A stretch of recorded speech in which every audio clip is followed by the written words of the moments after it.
So we have another set of lines. Actually, we have a couple sets of them because we have enough horses now that when Joshua was home, sometimes I'd be in the field with 5 and he'd be in the field with 4 or 5. But we have an extra set of other sets of lines now that have an extra cross check. So remember, red is cross check. So this is a regular team lines.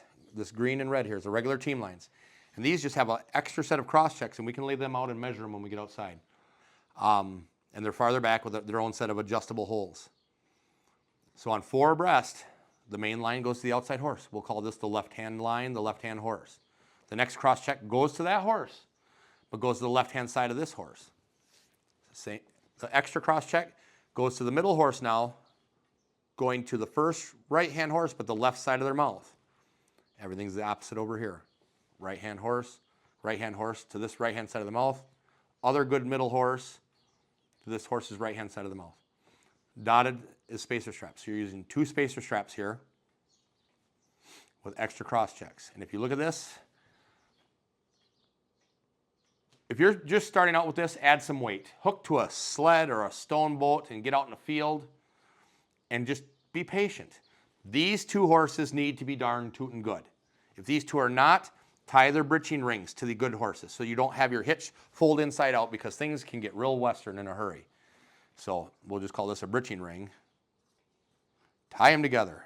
And I don't mean a little bit. Tie them together. Use an extra lead line, whatever it takes. So your team doesn't go. If these 2 horses aren't that good, then you're not ready for 4 abreast anyways. You need to have one rock solid team. But you can put another lead line in between these 2. Keep their butts together so things don't.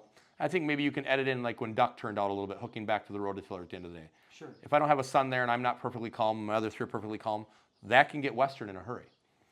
But anyways, that's extra safety. So get hooked to some weight, get a stone boat, invite 3 or 4 of your largest friends and their cooler of beer, or put a round bale on it, or whatever. Maybe don't add the friends till you get this figured out. But then it's all just like we talked about in 3 abreast. Get your spacer. Your spacer straps are already going to be set from 3 abreast because you've been building up to this. I wasn't hatched and got here overnight. I started with 2 horses. Then pretty soon I needed 3. Then pretty soon how do I do 4? Then how do I do 5? Then how do I do 6? This was a very progressive thing. When we have colts and stuff, we build them up. We try not to add more than 1 new thing a day. You're not looking to blow their mind. Everything is adjustable, just like tie rod ends on a vehicle. You're just adjusting like tie rods with these spacer straps and these cross checks.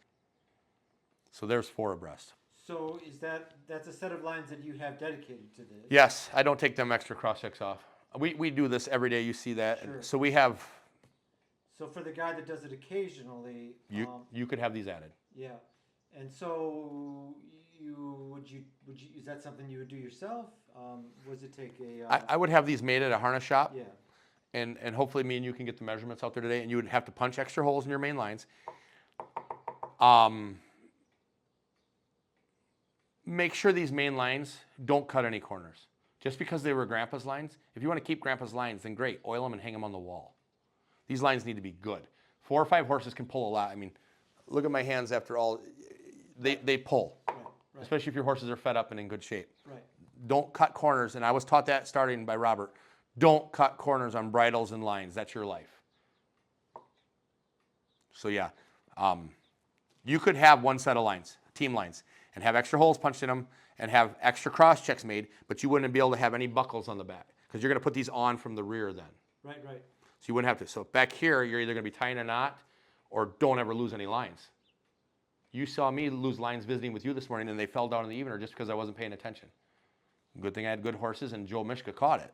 And, but it can happen to anybody. So I like a buckle or a knot, but if you put a buckle on here, you can then not add them on. Right. So we just have dedicated lines. Yep. This is what I talk about. I like a buckle at the end of mine. So if you wanted to be able to put them on and off team lines, you couldn't have a buckle because you're going to have to load them from the rear.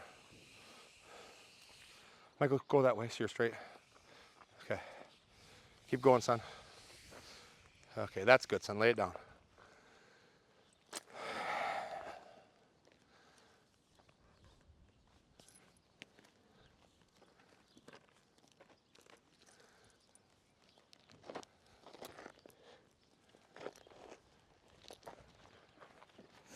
Michael, can you come help hold this? Sure.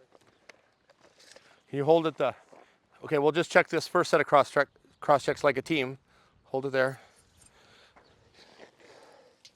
So he made these 72 inches again, like the first set of team lines we checked. Right. Normal team cross checks. Go back to the next one. Hold it tight.